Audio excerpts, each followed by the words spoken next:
আপনারা শুনছেন radio Bikrampur ৯৯.২ FM। প্রাণের কথা মনে সুর, রেডিও বিক্রমপুর 99.2 FM।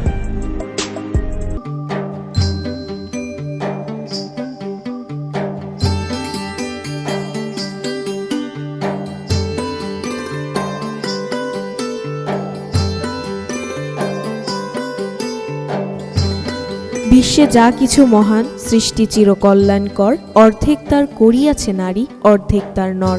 সুপ্রিয় শ্রোতা, সবাইকে প্রীতি ও শুভেচ্ছা জানিয়ে শুরু করছি নারীর ক্ষমতায়ন, মত প্রকাশের স্বাধীনতা ও অধিকার আদায়ে করণীয় বিষয়ক রেডিও ম্যাগাজিন অনুষ্ঠান অপরাজিতা।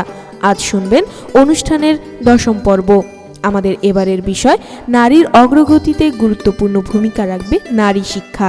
পুরো অনুষ্ঠান জুড়ে আপনাদের সাথে থাকবো আমি সাদিয়া।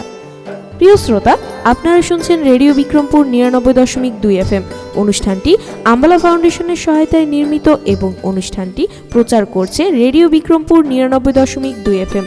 আমরা আমাদের অনুষ্ঠানের মাধ্যমে চেষ্টা করব নারীর ক্ষমতায়ন, মত প্রকাশের স্বাধীনতা ও অধিকার আদায়ে করণীয় বিষয় সম্পর্কে আলোচনা করে স্থানীয় পর্যায়ে জনসচেতনতা বাড়ানোর। সৃষ্টি থেকে শেষ অবধির কেন্দ্রে রয়েছে নারী। হাজার রূপ একটি নারী, যেন রহস্যের ভাণ্ডারী। কখনো মা, বোন বা প্রিয়তমা স্ত্রী, তাদের জন্যই সুন্দর ধরনী স্রষ্টার করিগরি। নারী স্রষ্টার এক বিস্ময়কর সৃষ্টি, যদিও নর ও নারী এই দুইয়ের মিলিত রূপই সুন্দর ও সাফল্যময় এক পৃথিবী। উভয়ের মিলিত প্রচেষ্টাতে পৃথিবী আজকের এই অবস্থানে এসেছে। শ্রোতা, চলুন জেনে আসি আমাদের আজকের অনুষ্ঠানে কি কি থাকছে।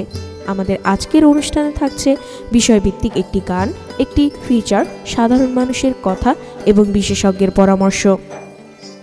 তুমি দারুণ, তুমি আলাদা, তুমি সুন্দর, আর তাই তো তুমি নারী। সুপ্রিয় শ্রোতা, চলুন অনুষ্ঠানের এ পর্যায়ে শুনে আসি বিষয়ভিত্তিক একটি গান।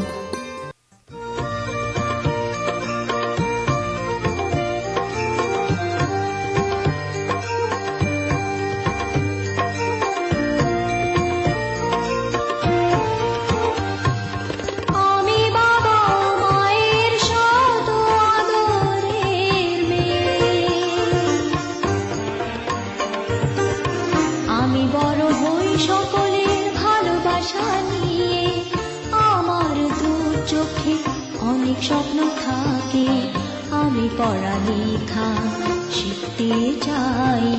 আমি বাবা মায়ের আদরের মেয়ে।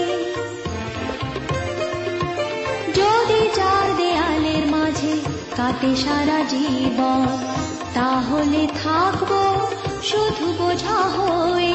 শিক্ষা আমার মুক্তি দিবে, মুক্তি দিবে। আমি তো কালকের খুশি আর আশা, আমারও তো স্বাদ আছে, আছে অভিলাষা। ঘরে বেঁধে রেখো না, নিয়ে যাও এগিয়ে। আমি বাবা মায়ের আদরের মেয়ে।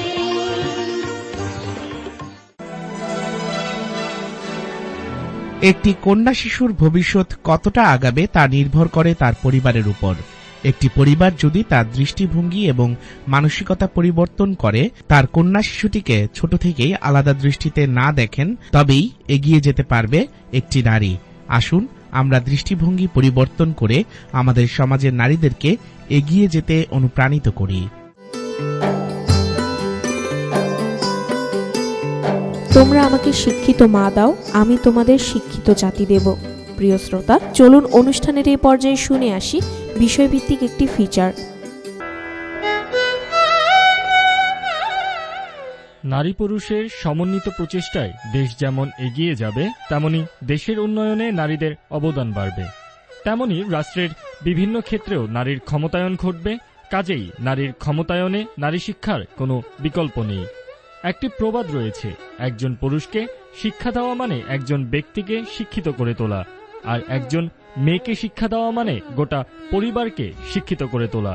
জাতির কল্যাণ ও অগ্রগতিতে নারী শিক্ষার কোনো বিকল্প নেই।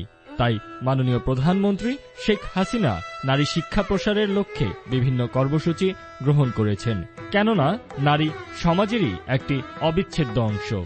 শিক্ষা জাতি গঠনের শুধু মূল স্তম্ভই নয়, শিক্ষার মাধ্যমে একটি জাতি উন্নতির দিকে এগিয়ে যায়। একটি রাষ্ট্রে বসবাসরত বিভিন্ন শ্রেণী ও নারী পুরুষের মধ্যে শিক্ষার আলো ছড়িয়ে পড়লে দেশ অগ্রগতি উন্নয়নের দিকে এগিয়ে যায়। কিন্তু দুর্ভাগ্যবশত একসময় বাঙালি নারী সমাজ শিক্ষাসহ বিভিন্ন ক্ষেত্রে অনেক পিছিয়ে পড়েছিল। শিক্ষা দীক্ষার বাইরে পরিবর্তিত দুনিয়ার সঙ্গে তাদের কোনো পরিচিতি ছিল না। নারী জাগরণের অগ্রদূত বেগম রোকেয়া তাদের অন্ধকার থেকে আলোর পথে আসার পথ দেখালেন। তিনি যে নারী শিক্ষার আলো প্রজ্বলিত করেন, সেই আলোয় আলোকিত হলেন নারী সমাজ। সমস্ত বাধা বিপত্তিকে অতিক্রম করে নারী সমাজ শিক্ষা গ্রহণে ব্রতী হয়ে এক নতুন যুগের সূচনা করেন। আজ নারী সমাজ অন্ধ অনুকরণ হতে মুক্ত।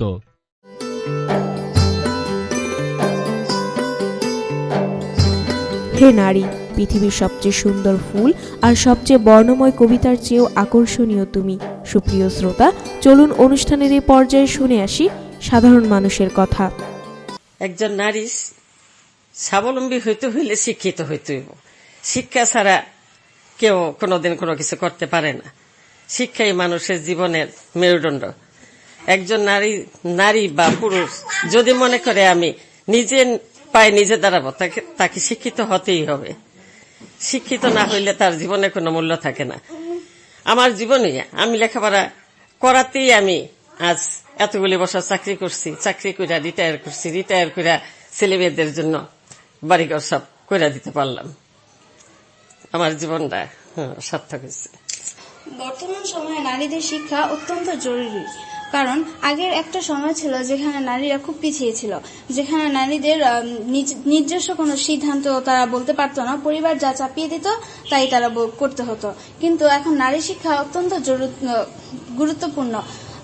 নারীরা যদি শিক্ষিত হতে পারে তাহলে পরিবারের অন্যান্য মতামত তারা চাপিয়ে দিতে পারবে না। নারীরা নিজের একটা সিদ্ধান্ত নিতে পারবে, তারা নিজেদের মতো করে চাকরি করতে পারবে। তার জন্য নারী শিক্ষা অত্যন্ত গুরুত্বপূর্ণ। ধন্যবাদ।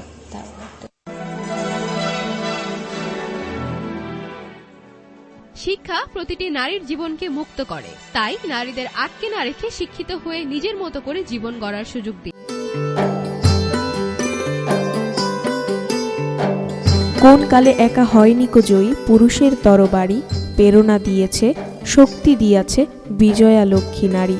প্রিয় শ্রোতা, চলুন অনুষ্ঠানের এই পর্যায়ে শুনে আসি বিশেষজ্ঞের পরামর্শ।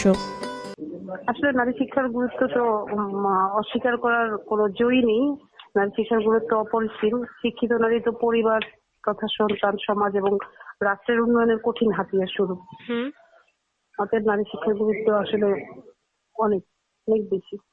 ধন্যবাদ ম্যাম। আপনার কাছে আরো একটি প্রশ্ন আছে। সমাজে নিজের অধিকার প্রতিষ্ঠা করতে এবং নিজস্ব মতামত প্রকাশের ক্ষেত্রে একজন নারীর শিক্ষিত হওয়া কতটা প্রয়োজনীয় বলে আপনি মনে করছেন? এটা খুবই প্রয়োজন। শিক্ষিত না হলে তো অধিকার এবং কর্তব্য সম্পর্কে সচেতনতা থাকে না। অতএব নিজের কর্তব্য সম্পর্কে জানার জন্য এবং অধিকার আদায় করার জন্য সব ক্ষেত্রেই শিক্ষা প্রয়োজন। জি ম্যাম। আরো একটা প্রশ্ন আপনার কাছে ছিল, সেটা হচ্ছে স্বাবলম্বী হয়ে ওঠার জন্য সমাজে শিক্ষা আসলে কতটা প্রয়োজন, বা প্রতিটি নারী আসলে কিভাবে সুযোগ পেতে পারে শিক্ষাকে কাজে লাগিয়ে স্বাবলম্বী হওয়ার জন্য? আসলে সব ক্ষেত্রেই শিক্ষা জরুরি। যেমন ধরেন আমরা চাকরি করছি বা আমাদের থেকেও আরো উচ্চতর পদে যারা চাকরি করছে তাদের যেমন শিক্ষা প্রয়োজন, যে নারী পথে বসে পিঠা বিক্রি করে তাকেও কিন্তু আসলে হিসাব নিকাশ জানতে হয়, কাস্টমার ধরে রাখার কৌশল জানতে হয়। সেক্ষেত্রে শিক্ষার বিকল্প কিন্তু আর কিছু হয় না আসলে। জি।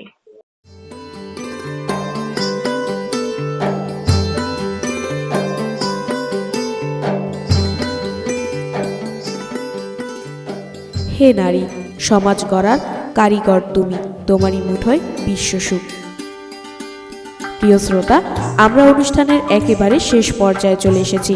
এতক্ষণ আপনারা শুনলেন নারীর ক্ষমতায়ন, মত প্রকাশের স্বাধীনতা ও অধিকার আদায়ে করণীয় বিষয়ক রেডিও ম্যাগাজিন অনুষ্ঠান অপরাজিতা।